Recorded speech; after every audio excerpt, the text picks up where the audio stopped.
Greetings members, I'm Fiona. I'll be taking you through my video presentation, The African Union and Continental Diplomacy, Success and Challenges and Future Prospect of AU, which is African Union. The African Union was established in 2002 as the successor to the Organization of African Unity.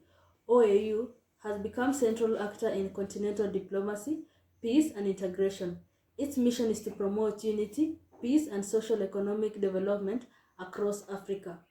Continental diplomacy refers to how the AU represents Africa as a bloc in international affairs and manage inter-Africa relations.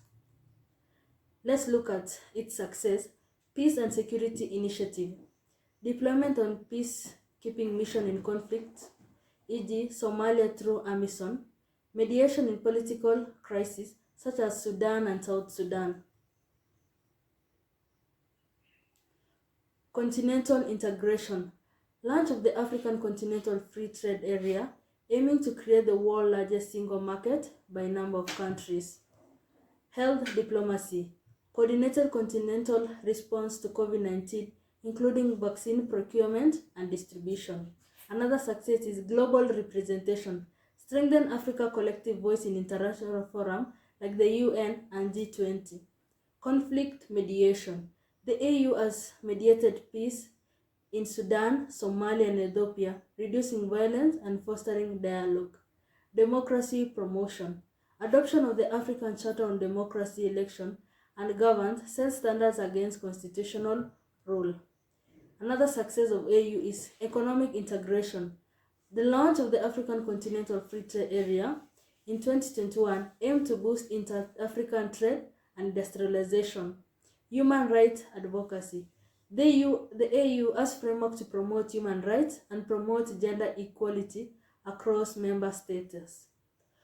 Continental solidarity. The AU provides an filial African voice in international forums like the UN and the WTO. Another success is infrastructure initiative.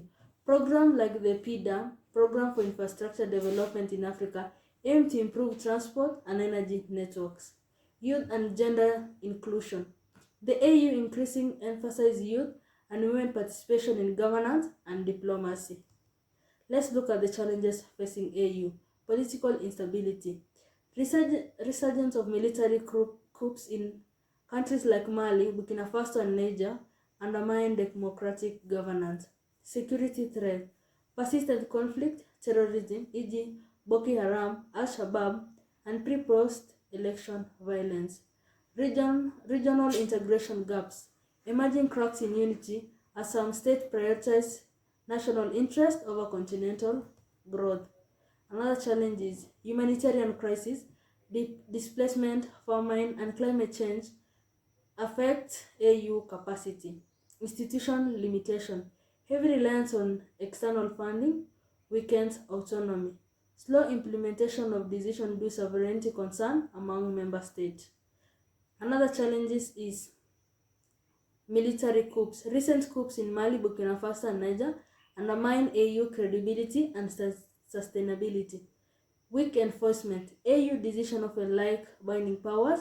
Member states sometimes ignore sanction of ruling. Limited infrastructure. Poor transport and communication network hinder trade and diplomacy. Slow implementation.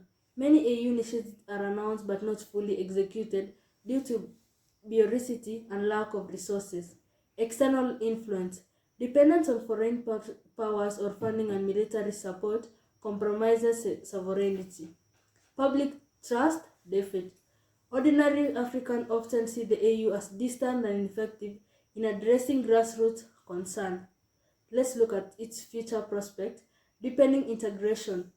Full operationalization of AFCA could transform Africa's economic landscape. Strengthening governance. Greater emphasis on democracy, rule of law, and constitution to curb coups. Climate diplomacy. AU is expected to play a stronger role in global climate negotiation, advocating for African unique vulnerability. Strengthening institution.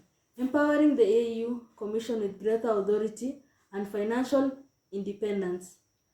African standby force expansion, enhancing rapid response capacity for peace and security crises.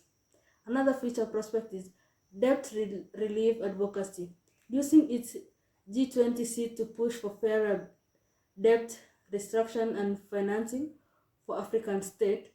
Youth empowerment, harnessing Africa democratic dividend by involving youth in leadership and innovation.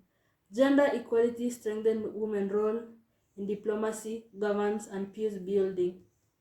It's another future prospect is digital transformation, investment in digital infrastructure and innovation to boost inter-African trade and youth employment. Global influence, with Africa growing population and resources, the AU could become a more influential bloc in global geopolitics in unity is maintained. In conclusion, the African Union has made significant strides in continental diplomacy, from conflict resolution to economic integration and global representation. However, its effectiveness is hampered by political instability, weak enforcement mechanisms, and financial dependency. Looking ahead, the AU future process lies in strengthening its institutions, deepening integration through AFCA, enhancing peace and security mechanisms, and applying African voice in global governance. If these reforms are pursued, the EU can evolve into a truly influential body that unites Africa and safeguards interests on the world stage. Thank you for listening to my video.